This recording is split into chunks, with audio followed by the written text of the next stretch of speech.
বাঙালি শীতকাল মানেই নলেন গুড়, কিন্তু জানেন কি কেন এমন নাম? রসগোল্লা, সন্দেশ, পায়েস বা পিঠে, যেখানেই নলেন গুড় সেখানেই শীতের স্বাদ দ্বিগুণ। সোনালী রঙের পাতলা এই গুড়ের গন্ধে বাঙালির মন ভালো না হয়ে পারে না। কিন্তু স্বাদই নয়, নলেন গুড় কিন্তু পুষ্টিগুণেও ভরপুর। কিন্তু এত ভালোবাসার এই নলেন গুড়ের নামের রহস্য কি? কেন একে নলেন বলা হয়? প্রথমেই জানা দরকার, নলেন গুড় আসলে খেজুর গাছের রস থেকে তৈরি খেজুর গুড়। সাধারণত জানুয়ারি মাস থেকে পাওয়া যায় বলে একে অনেকে নতুন গুঁড়ো বলেন।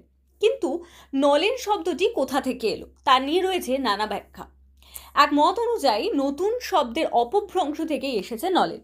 আর এক মতে খেজুর গাছের গায়ে নল কেটে রস সংগ্রহ করা হয়, তাই নল থেকে নলেন। আরও এক ব্যাখ্যা বলছে দক্ষিণ ভারতে প্রচলিত নূরকু শব্দের সঙ্গে যুক্ত, যার অর্থ কাটা বা ছেদন।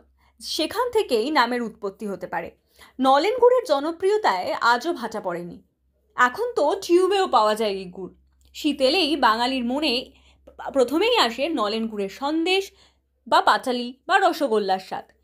খেজুর রস সংগ্রহের দৃশ্য শীতের বাংলায় চিরচেনা ছবি।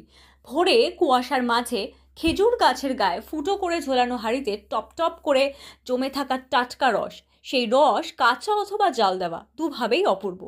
আর সেই রসেই তৈরি দানা ঝোলা নলেন গুড়, যার স্বাদ বাঙালির মনের গভীরে। ঝোলা নলেন গুড় তরল আর পাটালি হয় শক্ত। এই দুটির ঘ্রাণ ও স্বাদ দুটোই আলাদা। শীত মানেই নলেন গুড়,